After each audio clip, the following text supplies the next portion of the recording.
Welcome to Twisted Truths, where betrayal meets brutal payback, and where the most unexpected twists expose what people are really capable of. This story isn't just shocking, it's personal.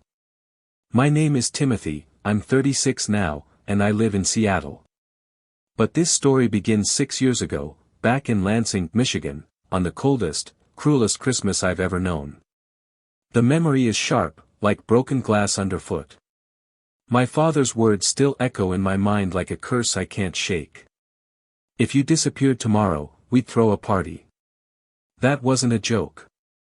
It was said over Christmas dinner, with turkey on the table and wine glasses clinking. My father didn't even flinch after saying it. And worse, no one around the table protested. Not my mother. Not my older brother, Samuel, the golden child. Not my younger sister, Rachel, the family baby.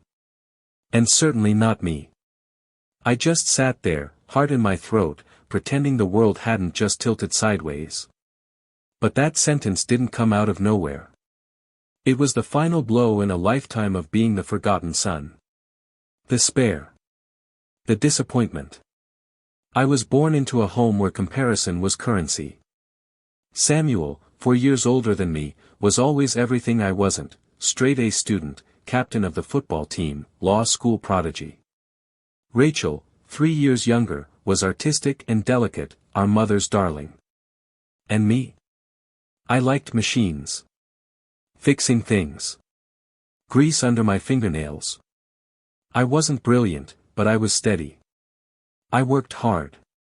But in a family that only valued prestige and polish, that wasn't enough. Every time I got a B in school, my father would say, "Why can't you be more like Samuel?" When I chose mechanical engineering, my mother sighed, "You'll end up under cars your whole life." Like that was the worst thing imaginable. I didn't hate my siblings. Samuel was cordial enough, distant, but never cruel. Rachel used to be my ally, once. Before she started parroting our parents' condescension. It got worse when I lost my job at the auto plant in Detroit in 2019.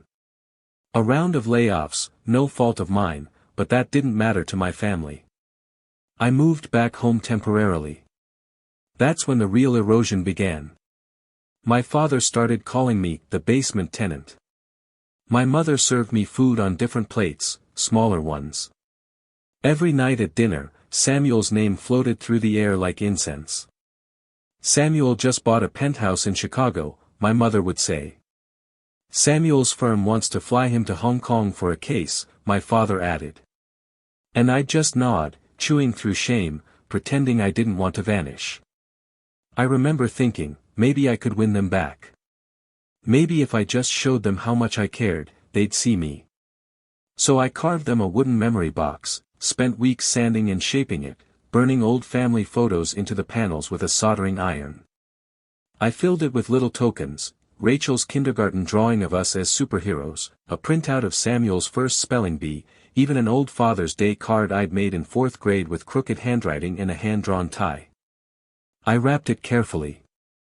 On Christmas Eve 2019, I placed it on the table beside the glossier, shinier boxes. It looked humble, but it held my entire heart. After dinner, Mom opened the presents. Samuel gave them a trip to Napa Valley. Rachel handed them designer scarves from Paris. And then came my gift. Mom looked at it like it was an old shoe. "Timothy, this is handmade?" she asked, gently setting it aside. They never even opened it. No one said thank you. No one asked what was inside. Then Samuel laughed and said, "So, still job hunting, Tim?"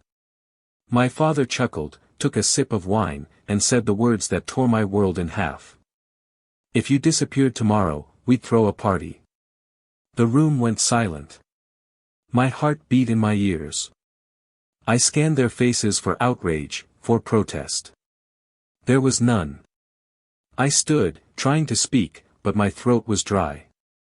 "If that's how you all feel," I said, voice shaking, "then I'll make it easy for you." And I left. I didn't pack. I didn't say goodbye. I walked into the night, grabbed my car keys, and drove. They didn't follow me. They didn't call. That was the night I disappeared. But what they didn't know was that I wasn't just running away. I was preparing to rise. I didn't have a plan. When I walked out into the snow that night, all I had was the memory of my father's voice, cold, sharp, final. If you disappeared tomorrow, we'd throw a party. It played over and over in my head, a loop I couldn't escape. I drove through the night in my rusty Honda, windows fogged, heart numb. Somewhere around 2 a.m., I pulled into a gas station and parked near the edge of the lot. I turned off the engine, folded my arms on the steering wheel, and cried. Ugly, desperate sobs. The kind you try to silence because they make you feel weak. I hadn't cried like that in years. Maybe not since Uncle Ray's funeral. He was the only one who saw me growing up, really saw me. Everyone else just looked through me, past me. Now even the illusion of belonging was gone. My family didn't just ignore me. They despised me. I sat in that car for hours, trembling. I didn't have a job. I had $413 in my checking account.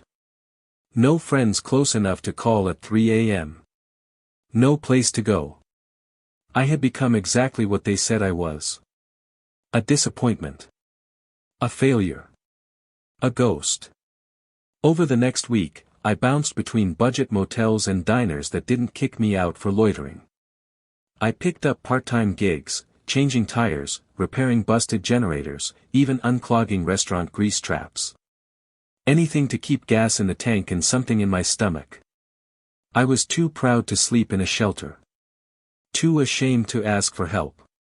But worse than the physical struggle was the voice in my head, the one that sounded suspiciously like my father's. You were never good enough. You're a burden. You should have disappeared a long time ago. I started to believe it. I'd open job boards on my phone, scroll endlessly, then close them because nothing seemed worth applying to. I couldn't focus. Couldn't believe in myself. Couldn't even eat most days. On New Year's Eve, I sat on a bench near the waterfront in Milwaukee, watching fireworks go off in the distance, holding a styrofoam cup of black coffee that had gone cold hours ago. A group of teenagers ran past me, laughing, one of them yelling, "Happy New Year."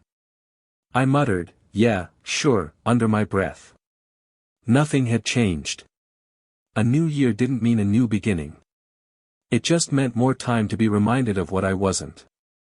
I thought about calling Rachel. Maybe she'd answer. Maybe she'd listen. But I remembered how she looked away at the dinner table. How she didn't even touch the memory box I made. I deleted her number. One night, I found myself staring at a bridge. The icy water below looked peaceful in a twisted way. I wasn't going to jump, I told myself that, but the thought scared me. What scared me more was that if I did, no one would come looking. That was when I hit bottom. But rock bottom has a funny way of becoming solid ground. I was sitting in a diner 2 towns over, had ordered nothing but a glass of water, when an old man at the counter caught my eye. He had grease-stained hands and a name patch that read Leo. He walked past my table on his way out, stopped, looked at me, and said, "You got the eyes of a mechanic. You fixing engines or just fixing your life?" I didn't know what to say. Either way, he continued, "Come by Leo's Auto on Main Street. We always need hands." I thought it was a joke. Or maybe a pity offer. But the next morning, I went. And Leo didn't ask questions. He handed me a pair of gloves and pointed to a busted transmission. "Think you can handle that?" "I can try." That was all he needed to hear. And somehow, in that little garage on the edge of nowhere, with cracked floors and the smell of oil in the air, I started to come back to life. Leo didn't compare me to anyone. He just watched the way I worked, nodded now and then, and left me alone. He paid me in cash at first, under the table. Enough for groceries, gas, and a cheap weekly room above a pawn shop. It wasn't much, but it was honest. And I was good at it. My hands remembered what my heart had forgotten. I had a gift. By late February, I was working full-time. Fixing radiators, rewiring ignitions, rebuilding carburetors.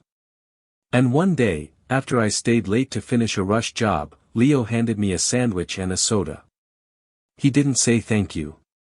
He just sat next to me, unwrapped his own food, and said, "You remind me of my son. He passed 10 years ago. Cancer." I looked at him, unsure what to say. Never thought I'd let someone in this shop again. "But you, hell, kid, you know how to rebuild things. Maybe it's time you rebuilt yourself." That night, I went back to my room, pulled out my phone, and stared at the photo of the memory box I'd carved for my family. They never opened it. But maybe it wasn't for them. Maybe it was for me.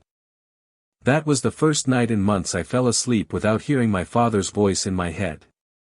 They say life has a strange way of revealing things when you stop chasing approval. By the time spring rolled in, I had a rhythm. Wake up before dawn, fix busted cars all day at Leo's, go home with my hands aching and heart just a little bit less empty. Leo let me use the garage after hours too. He said, "As long as you clean up, kid, you can tinker till midnight." So I did. I started building something. A custom engine part I'd sketched years ago in college, something I never had the guts to try because I didn't think it would matter. It was a turbine blade component that could optimize airflow in combustion engines. Not revolutionary, but if it worked, it could save gas and reduce emissions. And for someone like me, it meant purpose. Late one Friday night, while working alone under the buzzing fluorescent light, I found a storage box buried in the back of the garage. It wasn't locked. Curiosity got the best of me, and I opened it. Inside were faded Polaroids. Old schematics. Yellowing notebooks filled with diagrams and scribbles in Leo's handwriting. And then I found it, something that would change everything. A blueprint with my name on it. Timothy Briggs, Engine Optimization Thesis, 2011. My hands trembled. What the hell? It was my senior project from college. I hadn't seen it in years. I left the hard copy in my dorm when I graduated, thinking it didn't matter. I'd emailed it to a few professors, but nothing came of it. How did Leo have it? I dug further and found a printed email. Sent from my old college address to a Leonard G. Walters, the name sounded vaguely familiar. And then it hit me. Leo was one of my professors.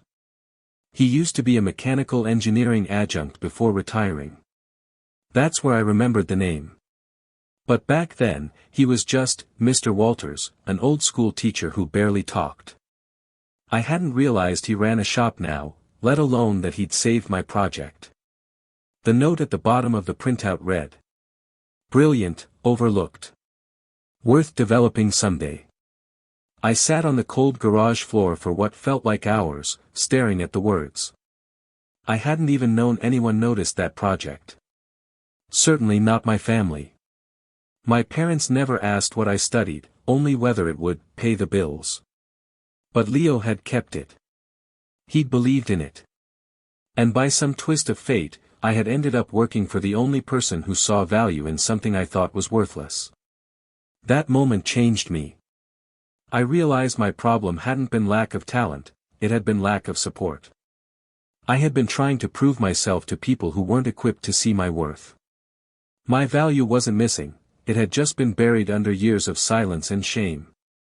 I stood up, rolled up my sleeves, and made a decision, would finish what I started. Not just the turbine project, but my life. That weekend, I rebuilt my resume from scratch and sent it to every green tech startup in the Pacific Northwest. I rewrote the thesis paper too, expanded the design, and created a digital prototype using free CAD software. Sarah, a college friend I hadn't spoken to in years, responded to one of my cold messages. "I remember you. Your turbine design was clever as hell. I work at a renewable energy startup in Seattle, Greenline Energy. We're hiring. Send me your stuff. For the first time in years, I felt a jolt of possibility. A spark. Leo came in the next morning to find me welding parts with red eyes and greasy hair. He grunted, handed me coffee, and said, "Well, looks like somebody found the damn blueprint." I nodded slowly. "You kept it?" "I kept it," he said. "Because I knew someday, you'd come looking for yourself." And I had. Later that night, I booked a one-way Greyhound ticket to Seattle. I had exactly $1,218 in savings. Just enough to get me started. Before I left, Leo handed me a toolbox. "Not charity," he said. "Just a loan. Pay it forward." I left him a note on the workbench. "You helped me find what my family never did, my voice. Thank you." I carried that note in my wallet for years. Seattle didn't welcome me with sunshine or smiles. It greeted me with drizzle and gray skies that hung heavy like my doubts. But something inside me had shifted. The Timothy that arrived in Seattle in a second-hand coat and a duffel bag wasn't the same man who'd stood in that dining room in Lansing, quietly swallowing pain. I wasn't running anymore. I was rebuilding, with precision. Sarah met me at the Greyhound station, her hug catching me off guard. "You look like hell," she laughed. "Feels about right." She had found me a tiny studio apartment above a laundromat in Capitol Hill. The window didn't lock properly, and the faucet leaked, but it was mine. I sat on the floor the first night with nothing but a peanut butter sandwich and the sound of buses rumbling outside. And I smiled. Because this time, I had a plan. Step 1, get my foot in the door. Greenline Energy wasn't a massive company, but it had vision, and funding. I interviewed with their lead engineer, Mark. He was direct, skeptical, and probably one coffee short of civil. But I was ready. I showed him my redesigned turbine component, explained the airflow optimization, the energy savings, the cost efficiency. Mark tapped the paper, leaned back, and said, "You build this in a month, we hire you." It wasn't a maybe. It was a challenge. And I accepted. I worked 14-hour days, fueled by microwave noodles and stubborn grit. I coded, 3D printed, revised designs, then revised them again. On the 29th day, I handed Mark a working prototype. He turned it on. It purred to life. I watched his eyebrows lift slightly, his version of shock. "You're hired," he muttered. "Don't screw it up." I didn't. Step 2, build what I was never given. The next 6 months at Greenline changed everything. I rose fast, not because I was the smartest, but because I was relentless. I volunteered for every extra task, offered fixes when senior engineers got stuck, and stayed long after everyone else had clocked out. And every single day, I remembered my father's words. "If you disappeared tomorrow, we'd throw a party." So I worked like I was proving him wrong. But revenge isn't just about anger. It's about making sure they see what they tried to bury shine so brightly, they have no choice but to recognize it. That's when the opportunity came. Greenline was selected for a federal clean energy grant. We had to present our latest designs at the National Green Tech Conference in, of all places, Chicago. My heart dropped when I read the email. Chicago. Samuel City. My family's new orbit. The same place they bragged about every Thanksgiving, even when I wasn't there. "Timothy," Mark said, "we want you to present the turbine redesign. It's your baby. It's time people knew your name." I nodded calmly. But inside, something lit on fire. Step 3, let them watch you rise. I arrived in Chicago 3 days before the conference, polished presentation in hand, prototype in tow. And on a whim, or maybe out of strategy, I sent a short message to Rachel. "I'll be in town. Speaking at the Green Tech Conference. If you want to stop by, you know where to find me." She responded 3 hours later. Dad and Samuel are attending. Samuel's firm sponsors the event. Of course they were. It wasn't just fate anymore. It was a setup for reckoning. I spent the night reviewing every slide, every spec. But not for the investors. Not for the grant committee. For them. I imagined my father's face when he realized that the burden of the family was the one leading a nationally funded green energy project. I thought of Samuel, polished suit and perfect posture, watching me do what he never could, create something from scratch. No family name. No shortcuts. Just grit. The day of the presentation, I wore a navy blazer Sarah had helped me pick out. Simple, clean, no tie, just confidence. My name was printed on the agenda. Timothy Briggs, lead engineer, Greenline Energy, the future of affordable turbine design. At 3:15 p.m., I stepped onto the stage. The lights were blinding. The crowd was larger than I expected. And there, in the third row, sat my father, stiff in his suit. Samuel, lounging confidently. Rachel, arms crossed but watching. I didn't blink. Good afternoon, I began, voice steady. For 30 years, I was told I wasn't enough. But I've spent the last 3 years proving something else. What others see in you doesn't matter half as much as what you build when they're not looking. The room fell silent. I walked them through the design, the results, the environmental impact, the cost savings. Every line was polished. Every number airtight. When I finished, the room erupted in applause. My father didn't clap. Samuel leaned forward, stunned. Rachel, she smiled. The presentation ended, and investors swarmed the stage.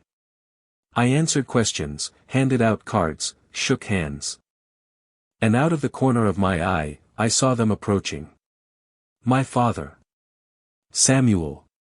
Rachel trailing behind. This was it. The moment. I turned. Hello, Dad, I said. He opened his mouth, but no words came. Samuel spoke instead.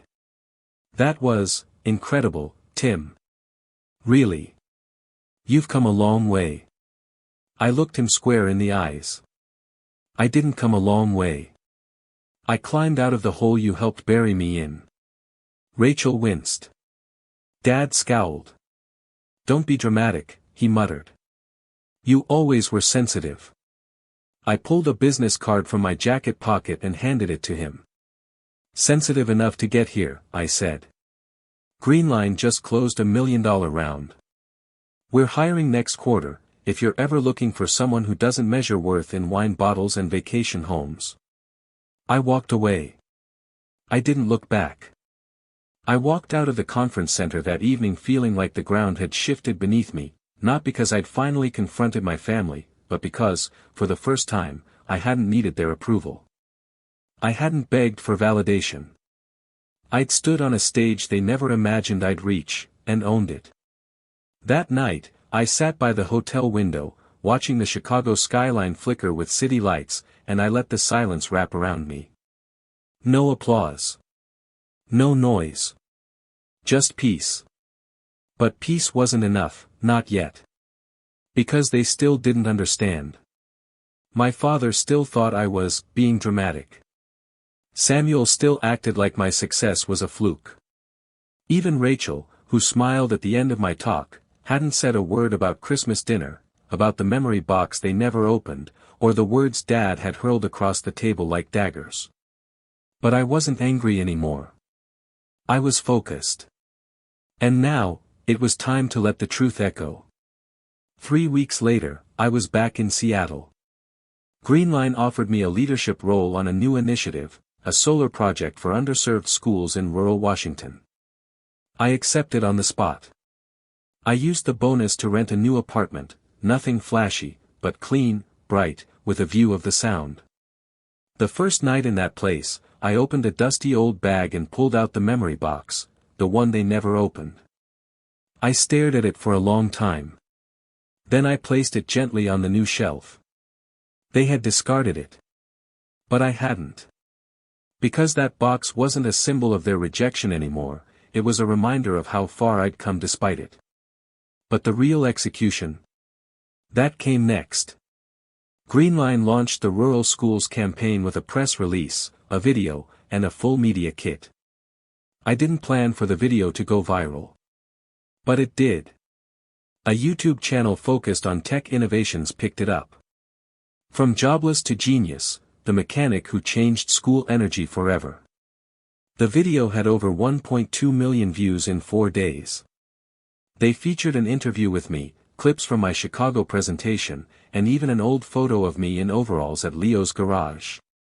Suddenly, I wasn't just Timothy Briggs, the forgotten son. I was Timothy Briggs, the engineer who reshaped clean energy for low-income communities. I woke up one morning to dozens of emails. One stood out. From Rachel Briggs. Subject: I don't know what to say. Tim. I watched your video. I cried. I didn't realize how much I failed you. How much we all did. I should have opened the box. I should have defended you that night. Can we talk? I didn't respond immediately. Not because I didn't care, but because I needed to think. This wasn't about revenge anymore. It was about justice. And justice sometimes means facing the people who broke you and letting them squirm in the silence they once made you drown in.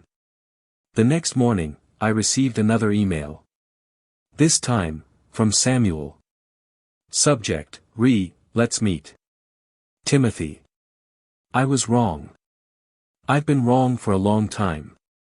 I grew up being praised for things that never really mattered. I thought success was measured in promotions, bonuses, appearances. But you built something real. You changed people's lives. I want to apologize, face to face. Please. Let me make it right. I stared at the message for a long time. Samuel. Apologizing. I thought I'd feel triumphant. Vindicated. But instead, I felt, still. Like a lake after a storm. I responded. You can't make it right, Sam. But we can talk. That's a start. 1 week later, I stood outside a coffee shop in downtown Seattle. Rachel arrived first. She looked smaller than I remembered. Quieter. No makeup, hair tied back. She hugged me tightly without saying a word. We sat in silence for a long time. Then she said, "Do you still have it? The box?" I nodded. "I want to open it now." So we went back to my apartment. The sound of seagulls outside. The rain lightly tapping the windows. I handed her the box. Rachel opened it slowly. Inside were photos. Our family on a beach trip in '96. A birthday card she made for me in 3rd grade. A tiny music box our grandmother gave us. Even an old paper star from the first time I made the honor roll. She burst into tears.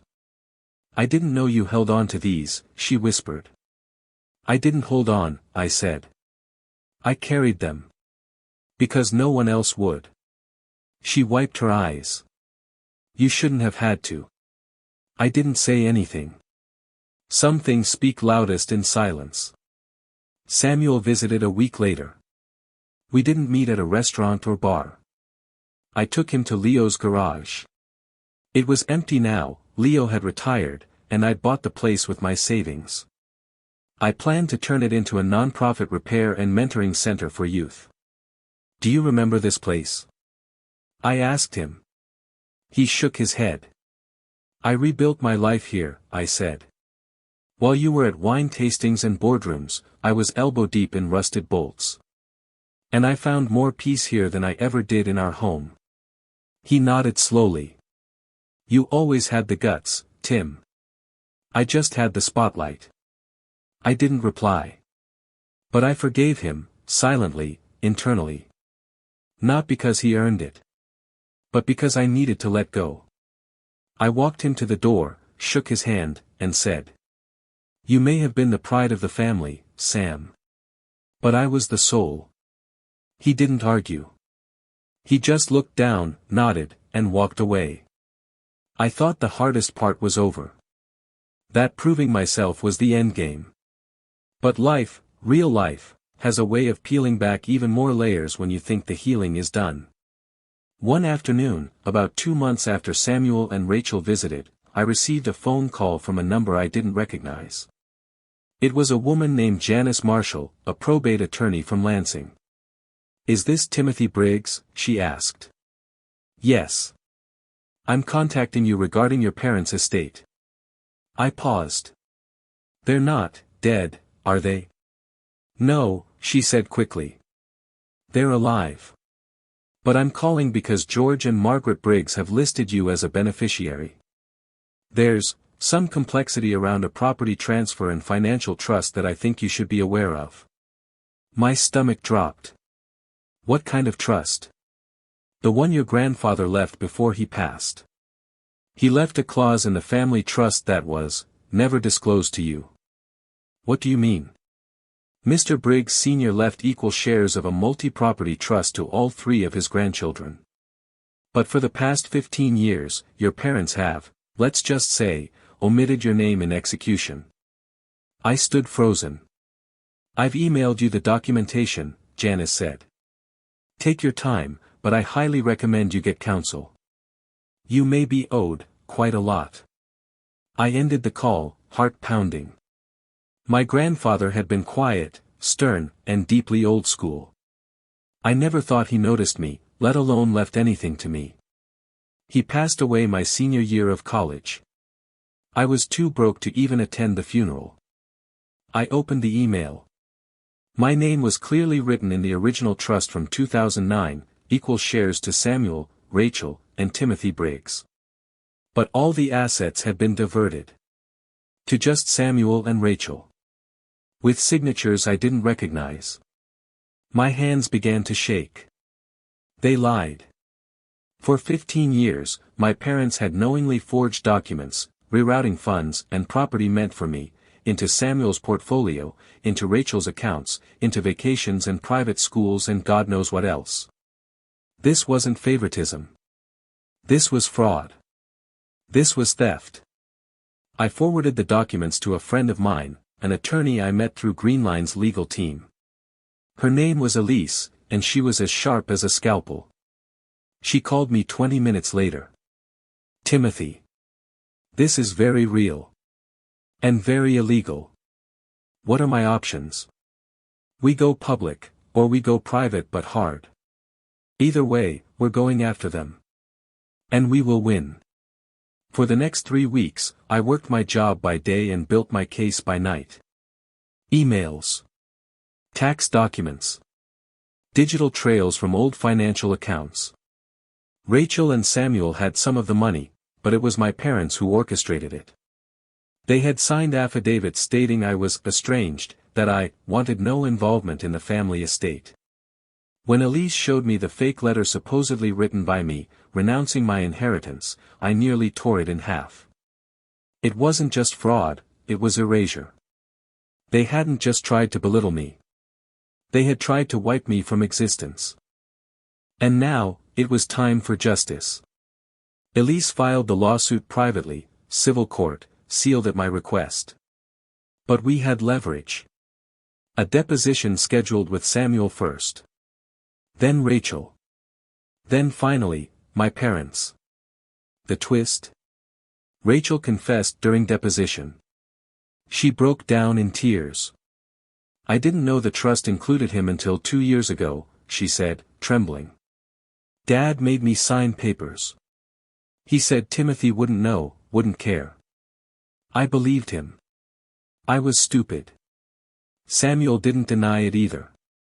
He tried to justify it. "Dad said Tim was a burden. That the money would be wasted on someone who lived paycheck to paycheck." Elise didn't even blink. "You mean the brother who now leads a nationally recognized energy project while you sit on stolen assets?" His mouth snapped shut. I never saw my parents during the depositions, but I received one final letter, handwritten, from my father. It read, "You always thought you were mistreated, Timothy. But we made sacrifices for you. We protected you from responsibility. From failure. If we chose to give more to your siblings, it's because they were better prepared to handle success.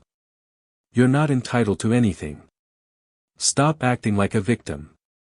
Consider this your final warning. George Briggs." No apology. No remorse. Just more control. More gaslighting. More erasure. I placed the letter in a folder, handed it to Elise, and said, "Let's finish this." The judge didn't need much time. Full judgment in my favor. I was awarded 1/3 of the original trust, with compounded damages from asset misuse and forged documentation. A total of $1.3 million. My siblings were forced to return what they could. My parents were publicly reprimanded by the court and fined for fraud. They didn't go to jail, but their reputations shattered. I didn't gloat.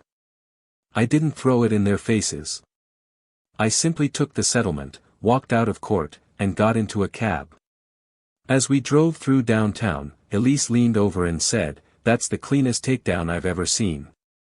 I smiled faintly. "Good," I said. "But it's not about money. It's about what?"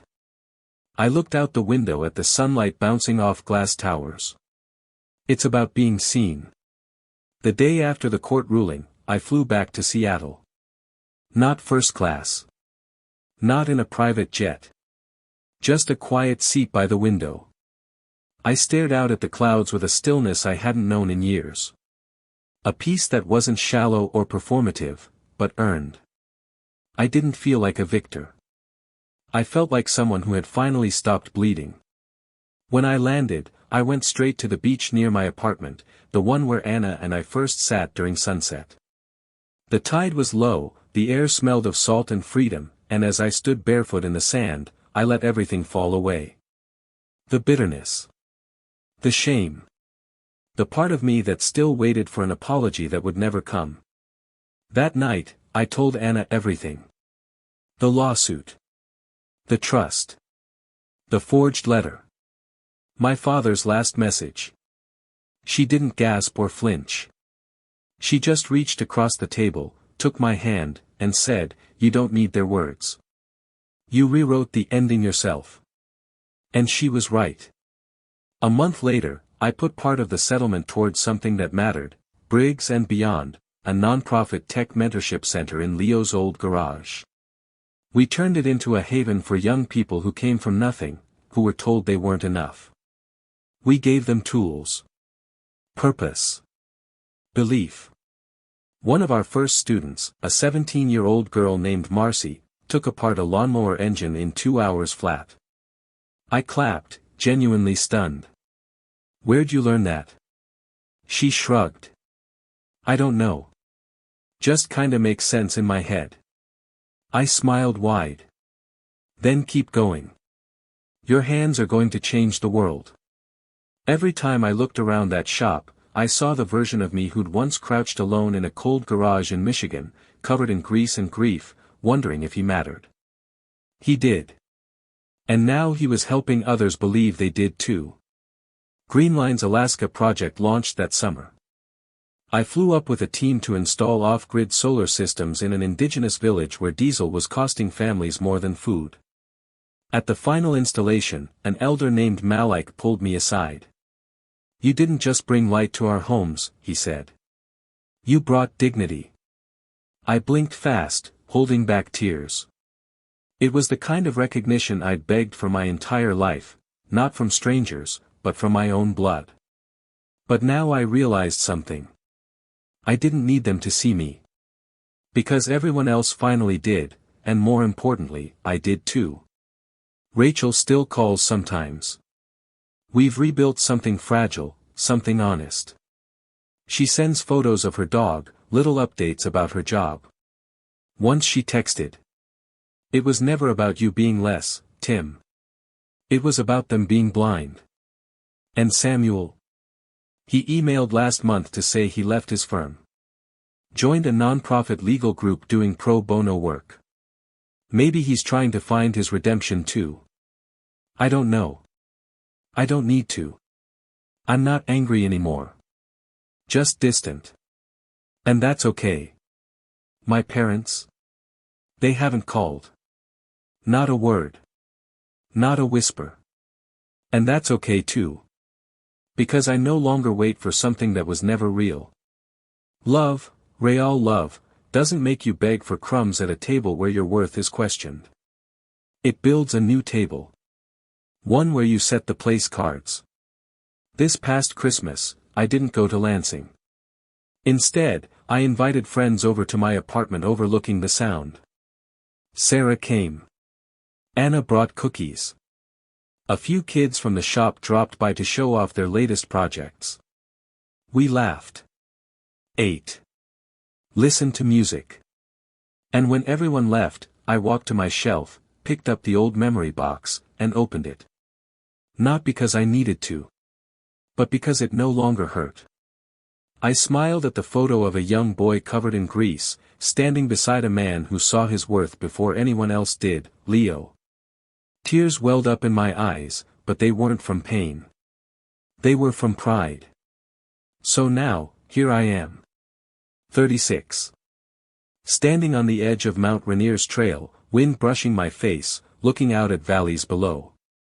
I made it. From forgotten son to founder. From burden to builder. From erased to unstoppable. And I'll leave you with this. Never believe the voices that try to shrink you. Sometimes, disappearing is exactly what you need to finally be seen. In the end, truth has a way of surfacing, even if it comes twisted through pain and betrayal. As one wise voice once said, sometimes your greatest enemy was once your closest ally. If this story struck a chord with you, let us know in the comments. And don't forget to subscribe, share, and spread the word, because justice deserves to be heard.